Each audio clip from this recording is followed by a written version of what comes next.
Marvel Rivals' new ranked mode changes are so bad, they might just kill the game. Just give me a few minutes and I'm gonna tell you why. Hear me out. Performance-based matchmaking and performance-based ranked rewards is a tried concept that has been around for almost as long as we've had competitive multiplayer games. This is normally referred to as skill-based matchmaking or just matchmaking, and while it's gone through a ton of different versions and iterations, it can be summed up along the lines of, if you're performing exceptionally well, especially if you get a win, a little hidden number on your profile goes up and your future games get adjusted. Marvel Rivals has had SBMM in ranked and in public matches probably since its release, and maybe even before that. In ranked, if you won a game, you'd get more points, but if you played exceptionally well, like a one above all player in bronze, then you'd be rewarded with way more points. This was even true in Season 1. In Season 2, the weight of this value was adjusted and the weight of your individual performance was increased, and it is very noticeable. And I'm really happy that they did that, because now I don't feel crazy when I say that this is completely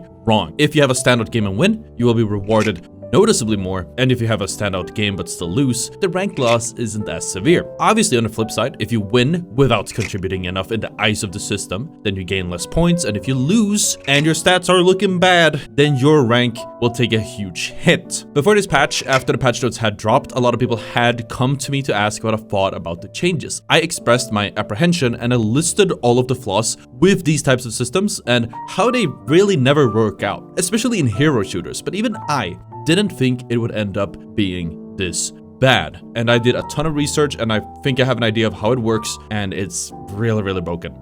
But before we get into that, a quick shout out as usual. The script and research to this video was already available to members of the ottr Dojo, and if you want to get better at Marvel Rivals, attend weekly seminars, group coaching, and community events while improving alongside like-minded gamers, check out the link in the description. There are still some discounted spots left, so don't miss out before we raise the price. But anyways, after feeling some frustration with barely getting enough points to even stay within the top 500, even with a 60 to 70% win rate, getting absolutely burned with minimal gains and insanely high losses despite having a huge impact, I decided to look a little bit farther. In one of my previous streams, I spent a few hours digging through my own stats and the stats of many other prolific players, such as other pro players, my own zero healing rocket account, and adversely the zero damage rocket account. And by the way, this guy is not having a good time. He's not doing any damage and the system just keeps punishing him for it. And while I can't say that I figured out exactly how the system works, I am very confident that I have a solid idea of how it does. And do note that all of the accounts and games we checked were in about Grandmaster to Celestial, so in the top 500 of all players in the world at the moment. If you aren't aware,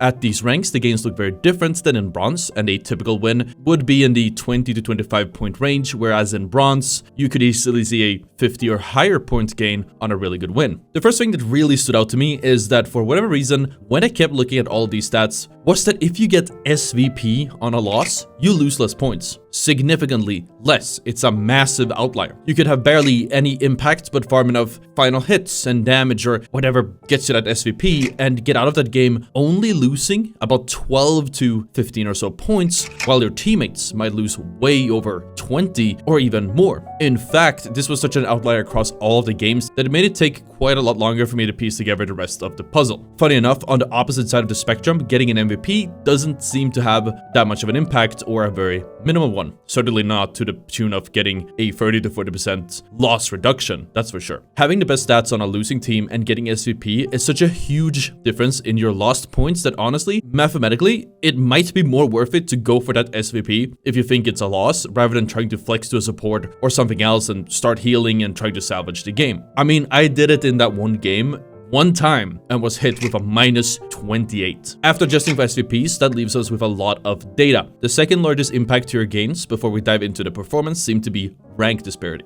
Now this seems obvious, but it is important to mention. Most games seem to have players within the same cluster of ranks, but with the occasional outliers of up to about 100 points more or 100 points less than the average of those games. A low-ranked player who won the game with average stats would end up gaining significantly more than their teammates, to the tune of about 5 points or so for the same performance. Adversely, a player with over 100 points above the average would gain 5 or so points less for that same performance, assuming there wasn't some weird performance stuff going on in the background, and if they lost, they would take a massive rank nuke, which sometimes cost them all the way up to minus 30 points. Now, obviously, most games in the world, most games with a rank system do work like this. It's pretty much standard, and it isn't the point of the video. But again, it was another huge thing that got in the way of actually trying to figure out how the gains seem to work. And now that we look past the SVPs, look past the rank disparity, we can start seeing the other trends when it comes to the ranked gains and losses. First and foremost, everything seems to have an impact to your gains. It might have different amounts of impact, but in short, the higher your stat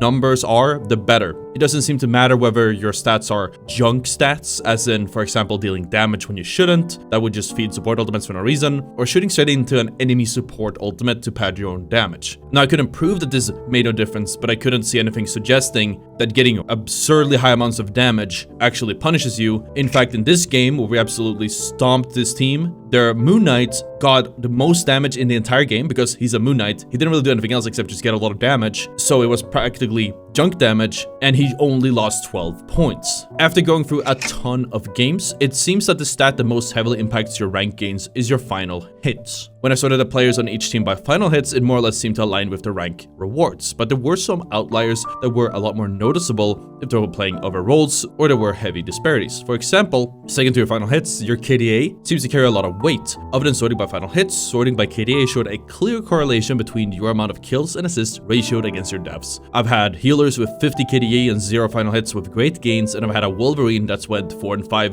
and lost 29 points despite being almost 200 points lower than the rest of the lobby. Obviously, the latter is a mix of final hits and a KDA, but that's the point. It is still connected somehow. Something else that seems connected but more loosely is your healing and your damage blocked, even though these can be junk stats just as easily as they can be valuable stats. Since they count towards MVP and we saw what could be pointed towards minimal gains, they are worth bringing up. I also saw that doing a lot of damage seems to lead to a higher chance of getting MVP or just getting more ranked points, no matter whether you were a duelist, support, or tank. But I couldn't really establish where it fits in this whole puzzle other than that it does have an impact. Finally, even though this one is impossible to prove, there is a chance that your gains are also impacted by hidden stats, things like time on point or interrupting enemy ultimates, things like that. I'd argue that it looks like getting SVP or MVP does seem to lead to more gains, and doing things that normally would get you either of these seem to be correlated with those gains as well. But since I don't have access to these hidden stats, this part is impossible to prove other than by just going by vibes. What I couldn't determine was whether your stats are compared to a global average, the average to your rank, and whether it is based on your hero or your role. The logical way would be comparing your stats to your specific hero in your specific rank, but I didn't see any consistency between different heroes with the same stats,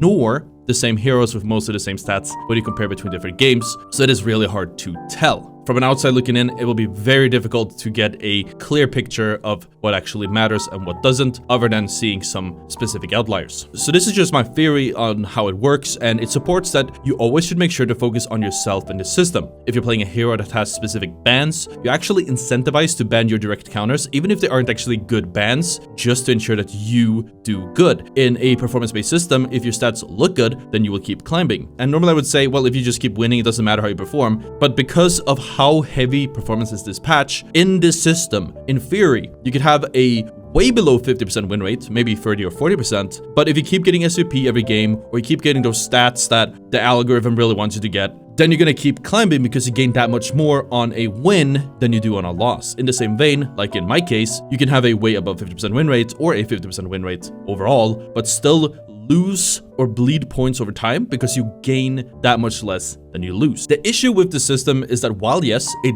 will help pushing Smurfs out faster, and yes, it will make you feel better about losing when you did the most in your team, these aren't really problems that needed addressing, and ultimately, they're just here to make you feel good. Is that what competitive games are about now? Just making you feel good for no reason? Not to mention that while the system makes Smurfs rank up faster, it also makes it much easier to keep throwing games, get the performance-based loss to drop you farther, and Smurf that much more easily. The reality of the system is that performance-based gains can't accurately measure your impact in a game, and by increasing their weight, suddenly people will start playing for stats rather than trying to win. People won't flex to off rolls and would rather take losses while playing their best so they lose less ranked points. Anyone who has been in real life and gone outside, I've done it like once or twice, knows that these incentive systems do not work. And I guess funny enough, being a gamer, my perfect example is McDonald's. So imagine yourself a McDonald's. They have these cool screens that show that your orders are being made or if they're ready to pick up. Someone higher up, if it's middle or higher management, I wouldn't know, decided they would give rewards for whoever has the fastest kitchen with the fastest delivery time. So what do? Instead of speeding up the kitchen and ramping up production and just becoming more efficient,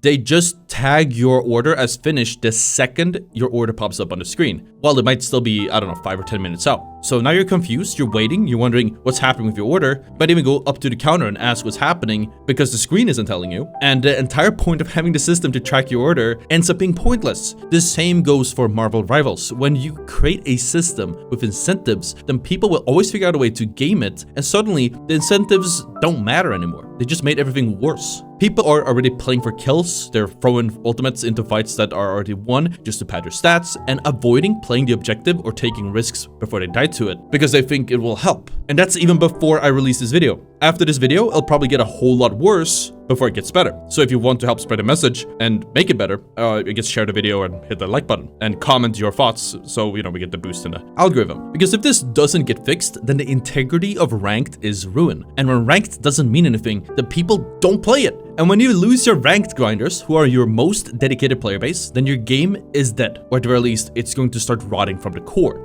We've seen so many games alienating their ranked player base lately, and it's always led to a downward spiral while the community ends up dying from within. Ultimately, an incentive system directly leads to abuse, which ruins the integrity of ranked. And why would you even play ranked if it has no integrity? It can, in theory, be designed in ways where it can't game, but that would probably need thousands of points of entry and data and exceptions and rules, rather than just comparing your stats to one another. And it's not there now, and I don't think it'll be there ever. The current system literally screws over team players. If I, Emma, try to peel my backline, or I use my shield to cut off their healers, then I don't deal damage. I don't even get a high amount of damage blocked because I'm just cutting off the healers. It results in kills, but I don't get credit for it. There's no stat for blocked healing, so all of my impact that leads to wins isn't even attributed to me. Taking soft space or pressuring enemies without damage also doesn't count. You can't track it, so they just don't. I've had so many games where I have to leave the front line and stop doing damage to help my supports with the flankers, and as I keep chasing the flankers or pressuring them off, I can feel my rank points